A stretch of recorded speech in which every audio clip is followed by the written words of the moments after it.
So if you throw me into Yeah.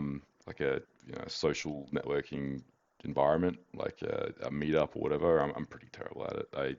Yeah. I'm bad at maintaining contacts and things like that. But I do find that it's extremely valuable once you're in an organization to establish relationships within the organization because, positions open up.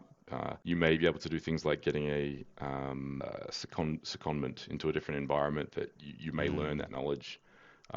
Yeah, it's a challenging thing. Like, a lot of people in the IT industry and security especially are not extroverts, right? We don't Yeah. thrive in going out and meeting new people and establishing these kind of relationships. So Mm. it's it is challenging, but if you start getting into a technical or a very kind of specialized area, you'll find that you'll start to notice other people that are in your area that have such a specialized knowledge that you have as well that it might be worth reaching out to them.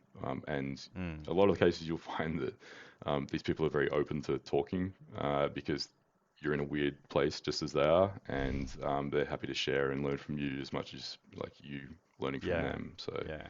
it is quite good.